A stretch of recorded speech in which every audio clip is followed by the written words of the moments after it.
Hello दोस्तों, स्वागत है आपका फिर से एक नए वीडियो में।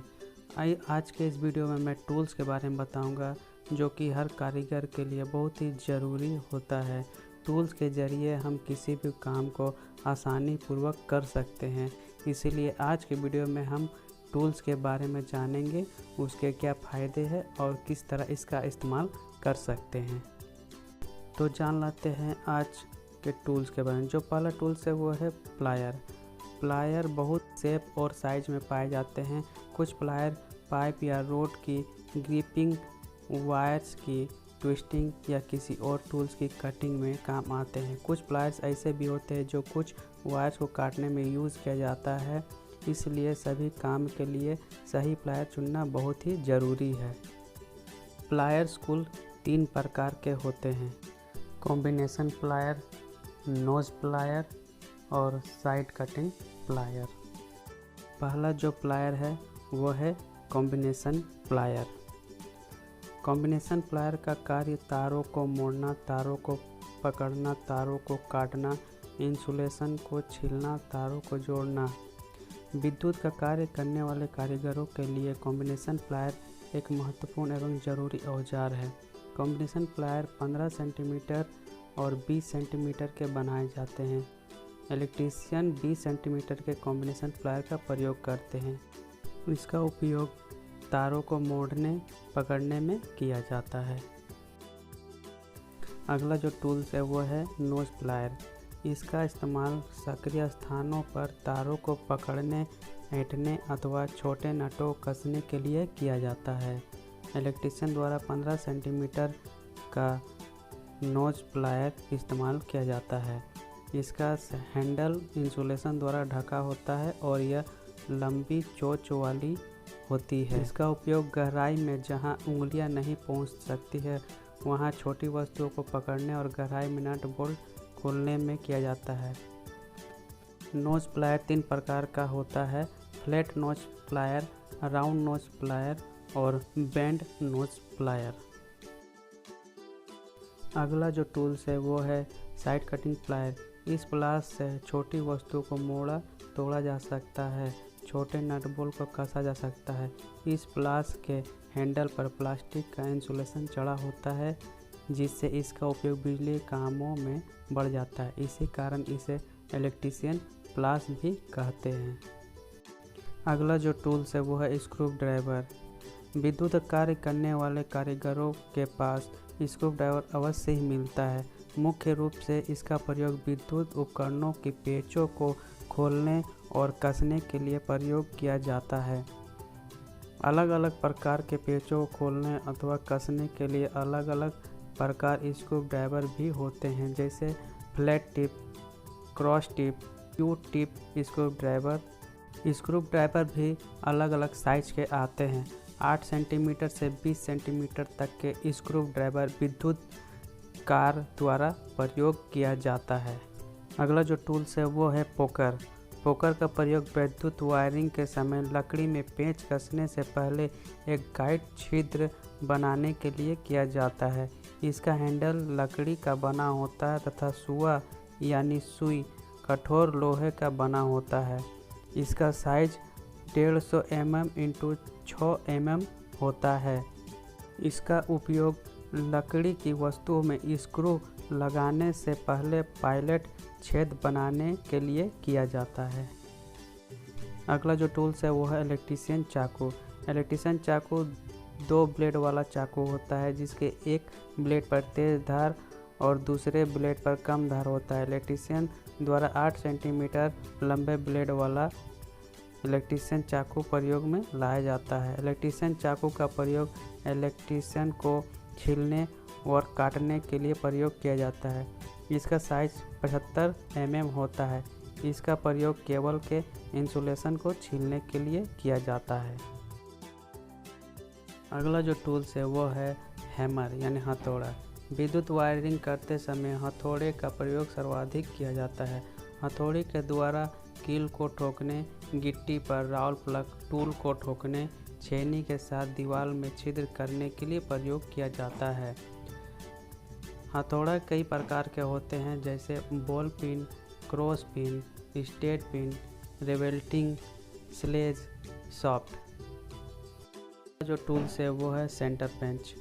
यह लोहे की मोटी कील जैसे दिखाई देती है, परंतु यह कील स्टील का 10 से 15 सेंटीमीटर का होता है। इसका प्रयोग धात्विक शीटों में छिद्र करने से पूर्व चिन्ह लगाने के लिए प्रयोग किया जाता है, जिससे कि ड्रिल बिट निश्चित स्थान पर छिद्र कर सके।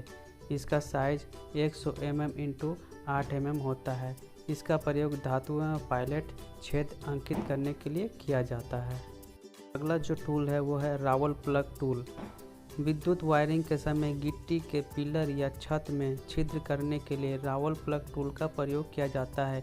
इसमें बिट को रावल प्लग में आवश्यकता अनुसार व्यवस्थित कर सकते हैं। दीवार या छत में छिद्र करते समय इसके बिट को थोड़ा थोड़ा घुमाते रहना चाहिए। इसकी साइज आवश्यकता अनुसार ली जाती है, जैसे 8, 10, 12, 14। इसका उपयोग ईंटों, कंक्रीटों की दीवार और छत में छेद करने के लिए किया जाता है। अगला जो टूल्स है वो है चीजल। चीजल का प्रयोग लोहे या लकड़ी को काटने के लिए किया जाता है। यह मुख्यतः 2 प्रकार के होते हैं, cold chisel, hot chisel. Cold chisel, इसका प्रयोग मुख्यतः लकड़ी के कार्यों के लिए किया जाता है। यह निम्न प्रकार के होते हैं, जैसे cross chisel, flat chisel, round nose, diamond point chisel, side cutting chisel. Cold chisel का साइज 150 mm × 20 mm होता है। इसका उपयोग दीवार में छेद बनाने, धातुओं के तारों को काटने में किया जाता है। हॉट चीजल, लोहे के कार्यों के लिए हॉट चीजल का प्रयोग किया जाता है। इलेक्ट्रीशियन द्वारा फार्मर चीजल और कोल्ड फ्लैट चीजल का प्रयोग किया जाता है। फार्मर चीजल 150 mm का होता है। इसका उपयोग लकड़ी की छिलाई, खुरचाई और स्लॉट बनाने में किया जाता है। अगला जो टूल्स है वो है हेक्सा। लोहे या अन्य धात्विक शीटों को काटने के लिए हेक्सा का प्रयोग किया जाता है। इसका साइज 300 mm तक होता है। इसका उपयोग धातुओं को काटने के लिए किया जाता है। अगला जो टूल्स है वो है नीपर। नीपर को हम डायगोनल कटर या साइड कटिंग प्लायर भी कहते हैं। इसकी लंबाई 15 सेंटीमीटर होती है। इसका प्रयोग मुलायम धातुओं जैसे तांबा या एल्यूमीनियम के पतले तारों को काटने के लिए प्रयोग में लाया जाता है। अगला जो टूल्स है वो है वायर स्ट्रिपर।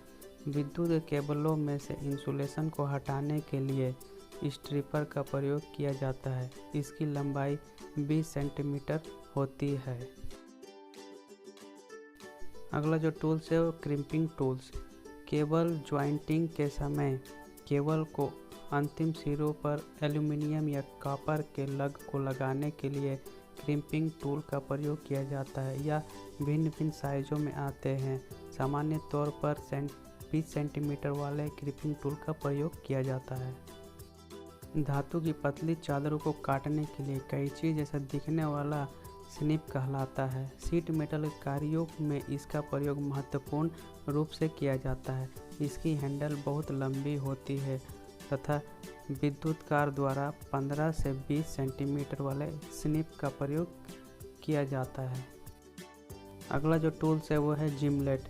जिमलेट का प्रयोग लकड़ी में छेद करने के लिए किया जाता है। इलेक्ट्रीशियन के लिए 3 मिलीमीटर, 6 मिलीमीटर तथा 10 मिलीमीटर व्यास वाला जिमलेट प्रयोग में लाया जाता है। अगला जो टूल्स है वो है मैलेट। ये लकड़ी का बना होता है जिसका भार लगभग आधा किलोग्राम होता है। धातु की पतली चादरों या मोटर वाइंडिंग में इसका प्रयोग किया जाता है। इसका साइज 500 ग्राम होता है और ये लकड़ी, रबर और फाइबर के भी बनाए जाते हैं। इसका उपयोग GI वायर या पतली चादरों की शीट को सीधा करने में किया जाता है। अगला जो टूल्स है वो है पुली पुलर। पुली पुलर का प्रयोग मोटर के सॉफ्ट पर से पुली को निकालने के लिए किया जाता है। पुली पुलर में 3 एडजस्टेबल पाए होते हैं। अगला जो टूल्स है वो है बेरिंग पुलर। बैरिंग पुलर का प्रयोग मोटर के एंड कवर से बैरिंग को निकालने के लिए प्रयोग किया जाता है। इसमें प्रायः 2 पाए होते हैं। अगला जो टूल्स है वो है SWG। इसे हम स्टैंडर्ड वायर गेज या SWG भी कहते हैं। वायर गेज एक स्टील की बनी डिस्क होती है जिसके परिधि पर कई आकार के खांचे बने होते हैं। इन खांचों पर 0 से 36 अंक अंकित होते हैं। मोटर वाइंडिंग में प्रयोग होने वाले तारों के गेज को मापने के लिए तारों को प्रत्येक खांचों में घुसाकर देखते हैं। जिस नंबर पर वह तार सही से प्रवेश करता है वही खांचे का नंबर तार का गेज कहलाता है। स्टैंडर्ड वायर गेज पर रेटिंग जैसे जैसे बढ़ती है तार का व्यास कम होता जाता है, अर्थात तार पतला होता जाता है। स्टैंडर्ड वायर गेज पर साइज को मापने से पहले तार पर से इंसुलेशन को पूरी तरह हटाकर साफ कर देना चाहिए। अगला जो टूल्स है वो है बेंच वाइस। बेंच वाइस में किसी प्रकार की वस्तु को अच्छे से पकड़ा जा सकता है और उस पर काम किया जा सकता है, इसलिए इसको इंजीनियर वाइस भी कहा जाता है। बेंच वाइस कास्ट आयरन और कास्ट स्टील द्वारा बनाया जाता है और इसका आकार इसकी जॉस प्लेट के अनुसार होता है। अगला जो टूल्स है वो है स्पिरिट लेवल। यह एक प्रकार का टूल होता है। इसका उपयोग लेवलिंग करने में किया जाता है, क्योंकि जब हम वर्कशॉप में मशीनों या ज़मीन पर रखने वाले टूलों को रखते हैं तो इस ज़मीन को लेवल करने या लेवलिंग जांचने के लिए इसी टूल का उपयोग किया जाता है। यदि मशीनें बिना लेवल की हुई ज़मीन या फर्श पर स्थित की जाएगी तो इन मशीनों से बनने वाला प्रोडक्ट या जॉब एक्यूरेट नहीं बनेगा। अगला जो टूल्स है वो है try square. Try square checking व मार्किंग टूल है जिसका प्रयोग सतहों की वर्गीकृत अर्थात कोनों की जांच करने के लिए किया जाता है। इसका साइज 150 mm × 10 mm होता है। इसका उपयोग वस्तु या वायरिंग में कैसिंग कैपिंग की समकोण लंबाई तथा समानांतर स्थिति को जांचने के लिए किया जाता है। अगला जो टूल्स है वो है फाइल। फाइल के जरिए किसी भी खुरदरे सरफेस एरिया को हम रगड़ कर स्मूथ बनाते हैं या फिर किसी नुकीली जगह को रगड़ कर हम स्मूथ बनाते हैं ताकि इसके जरिए किसी के भी हाथ में कोई नुकसान ना हो। इसके अलावा फाइल 5 प्रकार के होते हैं: flat file, semi circle file, triangle file, square file और सर्कल फाइल। तो ये सब फाइल के प्रकार हैं। अगला जो टूल्स है वो है मेजरिंग टेप। इसके जरिए हम किसी भी वस्तु की लंबाई और चौड़ाई माप सकते हैं। इस मेजरिंग टेप में मापने की इकाई दी होती है कि हम किस वस्तु को किस हिसाब से माप सकते हैं, जैसे सेंटीमीटर, मीटर, फुट में। अगला जो टूल्स है वो है रेंच। रेंच एक ऐसी डिवाइस है या युक्ति है जिसका प्रयोग नट बोल्ट को घुमाने के लिए किया जाता है, जिसके द्वारा हम नट बोल्ट को टाइट या लूज कर सकते हैं। इसके अलावा इसका प्रयोग पाइप को पकड़ने या घुमाने के लिए किया जाता है। इसका दूसरा नाम स्पेनर भी है। अगला जो टूल्स है वो है साहुल या प्लम बॉब। दीवारों की सीध मापने का एक डोरीदार यंत्र, 2 डोरी के सिरों पर लटकते हुए लट्टू जैसा एक उपकरण जिसका प्रयोग राजमिस्त्री लोग मकान बनाने के समय करते हैं, वो साहुल या प्लम बॉब कहलाता है। दोस्तों, इलेक्ट्रिकल से रिलेटेड हर तरह के वीडियो देखने के लिए चैनल को सब्सक्राइब करें, लाइक करें, क्योंकि मैं इस चैनल पे हमेशा इलेक्ट्रिकल से रिलेटेड वीडियो पोस्ट करता रहता हूं, और साथ ही साथ बेल आइकन को भी प्रेस कर दे ताकि न्यू वीडियो का नोटिफिकेशन आपके मोबाइल पे जल्द से जल्द मिल जाए। नेक्स्ट वीडियो में मैं पावर टूल्स के बारे में बताऊंगा कि पावर टूल्स क्या क्या होते हैं और इसका उपयोग कहाँ किया जाता है।